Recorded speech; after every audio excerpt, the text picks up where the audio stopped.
ஒரு 5 பேரை பற்றி சொல்கிறேன். கிருஷ்ணன் யார் அப்படின்னு. கிருஷ்ணன் ஆதர்மம் தலை தூக்கும் போது தர்மத்தை நிலைநாட்ட இந்த பூமியிலே அவதாரம் எடுத்த கடவுள். இந்த கிருஷ்ணனை பீஷ்மர் விதர் 2 பேர் தான் கடவுள் அவதாரம்னு ஒத்துக்கிறாங்க.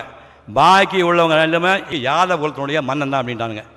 பிறக்கும் போதே மரண கண்டத்திலே பிறந்தவன் கிருஷ்ணன். கம்சன் அவன் தாய்மாமன். கம்சனோட தங்கச்சி தேவகி. தேவகிக்கு வசதியான கல்யாணம் பண்ணிக்கிறாங்க. பூந்த வீட்டுக்கு சீர்ஸ்தானத்தையோட தேர் அனுப்பும்போது வழியில் ஒரு சாமியார் பார்க்குறாரு. கம்சா, உன் தங்கச்சி தேவகிக்கு பிறக்கிற 8வது குழந்தையால் உனக்கு மரணம் சம்பவிக்குன்னு சொல்கிறான். உடனே அதிர்ந்து போன என்ன பண்ணுவான், நேராக தேரை திருப்பி ஜெயிலுக்கு அனுப்பி சொல்கிறான். ஜெயிலில் 2 பேர்த்தையும் வசுதேவனையும் தேவையும் அடைச்சி வச்சிடறான். வரிசையாக குழந்தை பிறக்குது. 1 2 3 4 5 6 குழந்தைய செவுத்தில் அடித்து சாப்பிடிச்சிடறான். 8வது குழந்தை கிருஷ்ணன் பிறந்த உடனே இந்த செய்தி எட்டுறதுக்குள்ளே வசுதேவன் அந்த குழந்தைய கூடையில் வச்சு நேராக தலையை தூக்கிட்டு யமுனியாத்தை கடந்து போகிறான். மழை பெஞ்சிட்டு நேராக போய் கோகுலத்தில் நந்தகோபாட்டு கொடுக்குறான். அவன் யசோதை எடுத்துக்கிறான். யசோதை தான் அந்த குழந்தைய எடுத்து வளர்த்துட்டு இருக்கிறான். இந்த பச்சை குழந்தை தப்பிச்சு போடுன்னு தெரிஞ்ச உடனே கம்சன் என்ன பண்ணுறான், பூதனைன்னு ஒரு ராட்சசி அனுப்புகிறான். அந்த ராட்சசி ஊரோட தேடி போய் கோகுலத்தில் அந்த குழந்தை எடுத்துகிட்டு போய் பால் கொடுக்குறான். அந்த பச்சை குழந்தை அந்த மார்பை கடிச்சு அந்த பூதனை கொன்னுடுது. இதுக்கப்புறம் 16 வயசு வரைக்கும் கோகுலத்தில் இருந்தவன் மதுரா நகர் கம்சனை அடித்து கொண்டுடுறான். மகாபாரத யுத்தத்தில் இந்த துரியோதனை பண்ண கொடுமையெல்லாம் பார்த்துட்டே இருக்கிறான். மௌனம் மௌனம் மௌனம், அமைதியாக இருங்க அமைதியாக இருங்க அமைதியாக சொல்கிறான். கடைசியில் ஊசி மூணை இடம் கூட கொடுக்க மாட்டேன்னு சொன்னதுனால தான் வேறு வழியே இல்லாமல் யுத்தம்னு முடிவு பண்ணுறான். இப்போ யுத்த காலத்தில் அவர் என்ன பண்ணார், பீஷ்மரை கொள்றதுக்கு அவர்கிட்டயே போய் நீ யோசனை கேளுன்னு சொன்னது ஒரு தப்பு. சக்கராயத்தை அனுப்பி சூரியனை மறைச்சி ஜெயத்திரனை கொள்றதுக்கு வழி பண்ணது ஒரு தப்பு. தர்மனை பொய் சொல்ல சொல்லி அஸ்வத்தாமா யானை கொண்டாடுன்னு பொய் சொல்ல சொல்லி துரோணாச்சாரிய கொன்னது தப்பு. தரையில் நிற்கிறவன் நிராயுதபாணியான கர்ணனை கொல்ல சொன்னது தப்பு. துரியோதனை ஃபவுல் கேம் இடுப்பில் அடிக்கூடாது தப்பான அடிக்க சொல்லி போனது. இத்தனை தப்பும் ஏன் செய்தாய் கிருஷ்ணா அப்படின்னு கேட்டால் கிருஷ்ணங்கிட்ட ஒரே பதில், தர்மத்தை நிலைநாட்ட வேண்டுமென்றால் சில நேரங்களிலே அதர்மமான வழிகளை கடைப்பிடிப்பதை தவிர வேறு வழிகளை.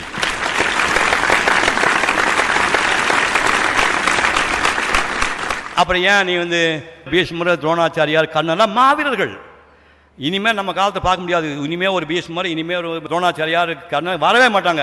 அவர்கள் ஏன் கொன்றாய், அதர்மத்தின் பக்கத்திலேயே அவர்கள் நின்றார்கள் அதனால் கொன்றேன் அப்படின்னு முடிச்சான். அடுத்தது தர்மம். நல்லவன் அடக்கமானவன் அன்பானவன் அனந்தம்பி அரவணைச்சு போவான் எல்லாம் கேட்க நல்லா இருக்கு. அவனுக்கு இந்த சூதாட்டத்தில் ஒரு சின்ன சபலம் அதனுடைய விளைவாகத்தான் 12 வருஷம் வனவாசம் 1 வருஷம் தலைவர் வாழ்க்கைன்னு அவங்க வாழ வேண்டிய ஒரு நிலைமை வந்துச்சு. ராஜசூய யாகம் முடிஞ்சுது. 56 ராஜாக்களும் மரியாதை பண்ணிட்டாங்க. இப்போ வியாசர் வந்தார். தர்மா, உன் வாழ்க்கையில் சந்தோஷமான நாள்னு நீ எதடா சொல்லுவான்னு கேட்டாங்க. ஐயா, சந்தோஷமான நாள்னா நான் இன்னைக்கு தயார் ரொம்ப சந்தோஷமான. எப்படின்னா, எத்தனை நாட்டு ராஜாக்கள் வந்தாங்க, எப்படிலாம் மரியாதை பண்ணாங்க, சொல்லவே முடியாதுங்க, அவ்வளோ சந்தோஷமாக இருக்கேன் அப்படின்னா. அளவு கடந்த சந்தோஷம் வந்தால் அளவு கடந்த துன்பமும் கூட வரும் உனக்கு தெரியுமா அப்படின்னாரு. ஐயா, ஏதாவது சாபம் கீபம் கொடுக்குறீங்களா ஐயா? அதெல்லாம் இல்லை. மேலே 100 அடி போனால் பள்ளத்தாக்கு 100 அடி இருக்குது. 5000 அடி மேலே போனால் 5000 அடி பள்ளத்தாக்கு. அது மாதிரி இன்பம் வந்தால் கூடவே துன்பம் வரும்னா என்னையா சொல்கிறீங்கன்னா, எண்ணி 13 ஆண்டுகளிலே இந்த குரு வம்சம் உன்னால் அழியும். காதலிட்டான் தர்ம. ஐயா, நான் என்னையா பாவம் பண்ண, நீங்க சாபம் கொடுக்குறீங்களா ஐயா? இல்லை இல்லை, விதிக்கப்பட்டது தப்பிக்கவே முடியாது. மௌனம் மௌனம் மௌனம், பொறுமை பொறுமை பொறுமை, இறைவன் காலை பற்றிக்கொள். அப்படி என்ன பண்ணும்னா, படாத பாடுபட்டு உருவாக்குனீங்களே இந்திரபிரஸ்தம் அரண்மனை, இது உன்னை கை வெட்டி போகும்னா பொறுமையாக இருப்பாயா? போரை தவிர்க்க வேண்டும் என்றால் பொறுமையாக இருப்பேன். நடுக்காட்டில் நீங்கள் தூங்கும்போது கூட காவல் தெய்வமா இருக்கான பீமன் உயிருக்கு ஆபத்து வந்தால் பொறுமையாக இருப்பாயா? போரை தவிர்க்க வேண்டும் என்றால் பொறுமையாக இருப்பேன். குலமகள் பாஞ்சாலி மானபங்கப்படுத்தப்பட்டால் பொறுமையாக இருப்பாயா? போரை தவிர்க்க வேண்டுமென்றால் பொறுமையாக இருப்பேன். அதனால் தான் அன்று பொறுமையாக இருந்தான்.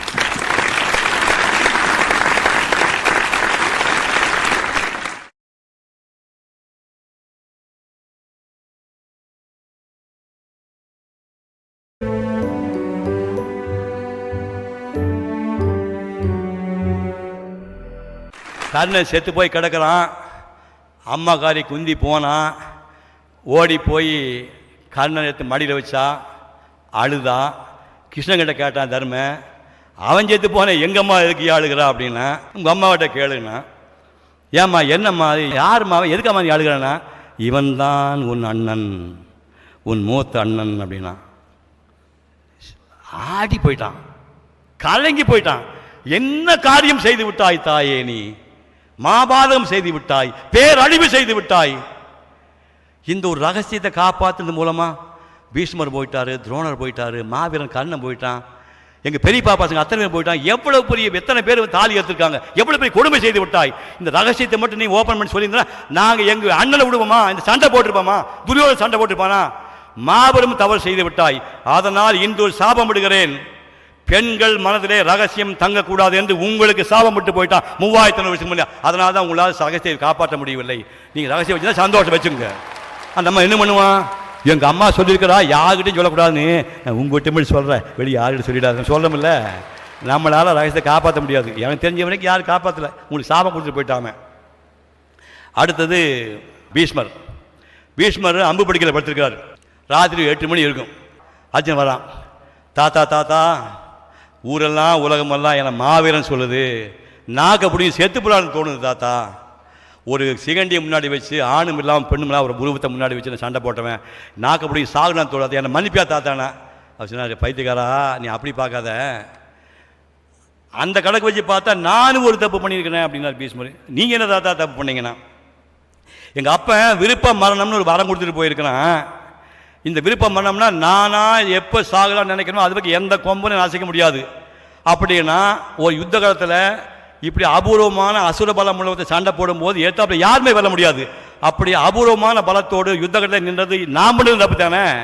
சிகண்டியை வச்சு சண்டை போடுறது உனக்கு தப்புன்னு சொன்னால், அசுர பலத்தோட போக்குறதுக்கு வந்து நான் பண்ணது தப்பு தான். 2 தப்பு சரியாக போச்சு. இருந்தாலும் உன் அம்பு என் உடம்பு துளத்திலே நான் சந்தோஷப்படுகிறேன். அடுத்து கர்ணன் வரான். கர்ணன் என்ன சொன்னால், இந்த தாத்தையை வந்து போக்குறது இருக்க வரைக்கும் நான் சண்டை போட மாட்டேன் சொன்னேன் இல்லையா. இப்போ நாளைக்கு துரோணாச்சாரிய சண்டை போட வந்த கர்ணன் வர்றான். பீஷ்மர் காலை தொட்டு கும்பிட்றான். பீஷ்மர் பார்க்குறாரு, குந்தி மகனே வா. அழுகிறான். ஐயா நான் குந்தி மகன் உங்களுக்கு தெரியுமா ஐயா? உண்மையிலேயே தெரியுமா ஐயா? சூதன் மகன் தேரோட்டி மகன் உலகமே என்னை கேவலமாக பேசுது. நான் குந்தி மகன் தெரிஞ்சு கூட இந்த மாதிரி ஒரு மாவீர கிளை சண்டை போட பாக்கியத்தை நான் கொடுக்காம பண்ணிட்டீங்களே, நீங்கள் பண்ணது நியாயமாயா அப்படின்னா. அதுக்கு பீஷ்மர் சொன்னார், முட்டாளே முட்டாளே முட்டாளே முட்டாளே, 1000 வருஷத்துக்கு ஒரு வாட்டி தான்டா ஒரு கர்ணம் பிறப்பான். 1000 வருஷத்துக்கு ஒரு வாட்டி தான்டா ஒரு கர்ணம் பிறப்பான். 1000 வருஷம் ஒரு வாட்டி தான் ஒரு அர்ஜுனன் பிறப்பான். அடே முட்டாளே, என் தலைமைகள் சண்டை போட விட்டா ஒன்று நீ அர்ஜுனை கொல்லுவ, இல்லைன்னா அவன் உன்னை கொள்ளுவான். எனக்கு 2 பேரம்மாறு வேணும்டா, எனக்கு 2 மாவீரர்கள் வேணும்டா, அதுக்காகத்தான்டா உன்னை என் தலைமை சண்டை போட விடல அப்படின்னா. அடுத்தாப்புல சந்தனோட ஆவி வந்துச்சு. மகனே, இன்னைக்கு வாழக்கூடிய மந்திர 4 தலைமுறையா வெறும் மரமாக வாழ்ந்துருக்கிற உன்ன மாதிரி தியாகி பார்க்க முடியாது. மகனே, இந்த நாட்டுக்கு பீஷ்மர் நாடுன்னு பேர் வைக்கலாமாடான்னு கேட்டார். பையன் சொன்னா கூடாதுன்னு. இந்த நாட்டுக்கு ஏன் பாரத நாடுன்னு பேர் தெரியுமாப்பா? சகுந்தரே துஷ்யந்தனுக்கு பிறந்த பரதன் தான் இந்த நாட்டை ஆண்டான். அவனுக்கு ஒரு 45 வயசு ஆகும்போது தனக்கு 5-6 பசங்க இருந்தது. நல்லா ஞாபகம் வச்சுங்க, பரதனுக்கு 5-6 பசங்க இருந்தது. தன்னுடைய பசங்களை இந்த நாட்டுக்கு வாரிசு ஆக்காமல் அந்த ஊருக்குள்ள திறமையும் தகுதியும் உள்ள பரத்வாஜ பூமன் என்ற யாரோ ஒரு பையனை நாடாள வச்சவன் பரதன். வாரிசு அரசியை தவிர்த்தவன் பரதன். அதனால் தான் இந்த நாட்டுக்கு பாரத நாடுன்னு இருக்குது. அதனால் அவன் பேரையே இருக்கட்டும். இவன் சந்தல் சொன்னான், டேய், என்னுடைய காம இச்சையின் காரணமாகத்தான் நான் அந்த மீனவ பொண்ணு சத்தியவதியை கல்யாணம் பண்ணும்போது உனக்கு பிறக்கின்ற மகன் நாடாளுவான் வாரிசு அரசியலை கொண்டு வந்த பாவி நான் தான். அதுக்கு இவன் சொன்னா, பீஷ்மர் சொன்னா, அப்படி பார்த்தாலும் அந்த மீனவ பொண்ணை கூட்டி வந்து கல்யாணம் பண்ணி வச்சார் நான் தானே, தப்பு என் மேலே தானேப்பா அப்படின்னா. அப்பா ஒரு விஷயம் புரிஞ்சுக்குமா, அளவு கடந்த அன்பு பாசம் தந்தை மீது பிள்ளை வைக்கக்கூடாது, பிள்ளை மீது தந்தை வைக்கக்கூடாது. அப்படி வச்சாங்க அவங்க வாழ்க்கை எப்படி வீணா போகும்போதுக்கு நீ தான் விருப்பம் மனம்னு வரம் கொடுத்த. அந்த வார்த்தை எனக்கு சந்தோஷம் இல்லை. மண் தான் பெரியது அப்பா, மகாத்மாவை விட பாரத நாடு பெரியது. இப்போ துரியோதன கேரக்டர், துரியோதனை இப்போ நான் சொன்ன கேரக்டர், துரியோதன் ரொம்ப மோசமானவன் தானே, நல்லா ஞாபகம் வச்சுங்க. இந்த உலகத்திலே 100% முழுமையான நல்ல மனிதனை இறைவன் படைக்கவில்லை. எவனோ நம்பாதீங்க, 100% முழுமையான நல்ல மனிதனை இறைவன் படைக்கவில்லை. மிக நல்ல மனிதன் என்ற சொல்வனிடத்திலே 75% நல்ல தன்மையும் 25% மோசமான தன்மையும் உண்டு.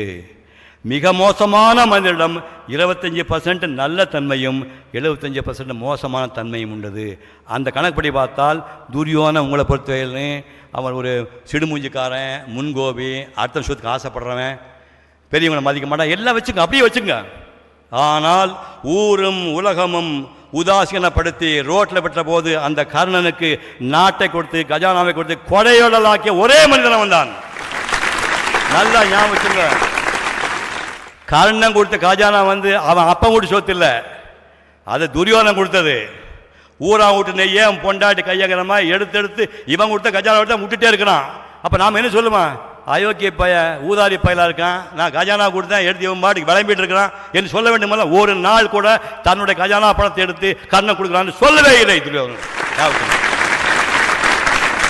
அப்புறம் இந்த உலக எந்த மனிதனும், எவ்வளவு தன்னம்பிக்கையுள்ள மனிதனும் தன் மனைவியை இன்னொரு ஆணிடத்திலே அந்த புறத்திலே படுக்கையில விட்டு செல்ல மாட்டான்.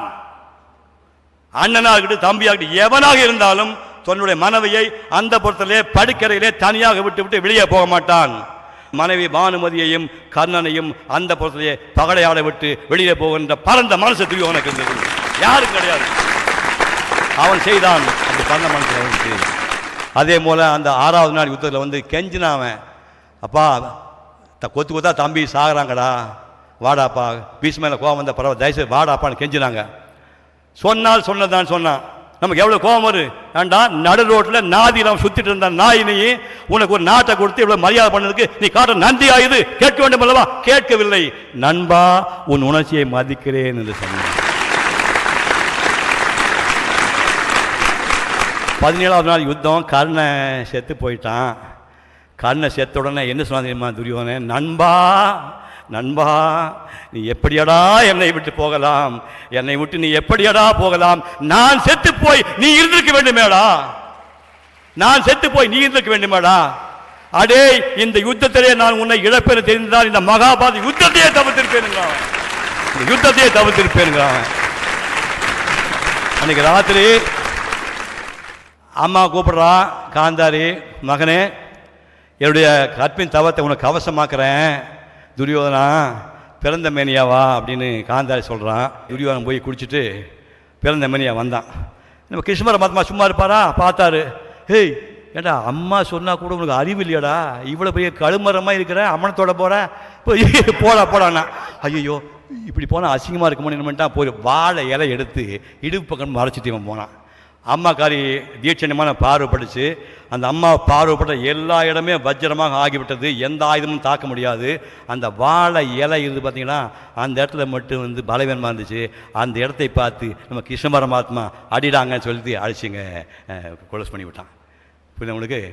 ஆக கடைசியில் அந்த அஸ்வத்தாமா போய் அந்த 5 குழந்தை தலையை வெட்டிட்டு வரும்போது என்ன சொன்னா, அடே இளங்குத்துடா, பச்சை குழந்தைகளா, அது ஏன்டா கொண்டேன்னு சொன்னா, அவ்வளோ பரந்த மனசு துரியோதனன். ஆகவே எவனை நீ மோசமாக நினைக்கிறீங்களோ அவனிடத்தில் சிறப்பான குணங்கள் இருக்கிறது என்பதை நீங்கள் புரிந்து கொள்ள வேண்டும். கடைசியாக கர்ணன் மேட்டர். இந்த உலகத்தில் இருக்கிற அத்தனை பேர் யாராக இருந்தாலும் நான் ஏன் பிறந்தேன் என்று தாழ்வு மனப்பான்மையாக கஷ்டப்படுங்க யாராக இருந்தாலும் கர்ணனை உங்களுக்கு வழிகாட்டியாக எடுத்துக்கொள்ளுங்கள்.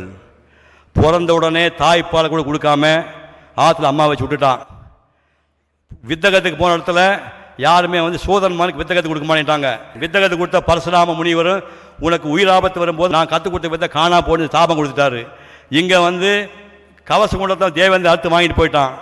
இந்த ஆயுதத்தை விடக்கூடாதுன்னு சொல்லி அம்மா சத்தியம் வாங்கிட்டு போயிட்டான். எல்லாம் போயாச்சு. இப்போது கர்ணன் 4ஆம் படைக்கு தான் தலைவன் சொன்னோடனே கோவிச்சு வந்துட்டான். பின்னாடியே கிருஷ்ணன் வர்றான். கிருஷ்ணன் ஒரு விஷயம் சொல்கிறான், என்னையா ஒரு மாவீரனையும் ஒரு ஒத்த ஆளாக இருந்து நீ வந்து இத்தனை அடிக்க முடியும், உன்னை போய் 4 ஆம்பளை தலைவன் ஆக்கிட்டான் பார்த்தியா பீஷ்மர், நீ பேசாமல் அந்த பக்கம் வந்துரு அப்படின்னா. அப்பவும் அவர் ட்ரை பண்ணுறாரு. இப்போ சொன்னால் இல்லை, அது பாண்டவர்கள் நடத்துகின்ற யுத்தம் அல்ல, பாஞ்சாலி நடத்துகின்ற யுத்தம். அந்த பாஞ்சாலி நடத்த யுத்தத்தில் அந்த நாராயணனே வெல்ல முடியாது. அன்னைக்கு அந்த பாஞ்சாலியை கொண்டு வந்து உயிர் எரிஞ்ச போது நானும் அந்த மண்டபத்தில் இருந்தேன். எனக்குள்ள ஒரு சைத்தான்னு பூந்துருச்சுன்னு நினைக்கிறேன். 5 பேருக்கு மனைவி வந்துட்டு எதுக்கடி பத்தினி வேஷம் போடுறேன், போய் தொடையில் உட்கார்னு சொன்னேன். இந்த நாக்கால் அந்த வார்த்தை உச்சரித்தேன், இந்த பிறவிகளே எனக்கு மன்னிப்பு கிடையாது அப்படின்னு வருத்தப்படுறான். 5 பேரையும் 2 முறை போலே தப்பித்து விட்டவன். இப்போ உடம்புல குற்றுயிராக இருக்கிறான், உடம்பு பூரா ஜல்லடை மாதிரி அம்பு தொலைச்சிட்டு இருக்குது, உயிர் போக மாட்டேங்குது.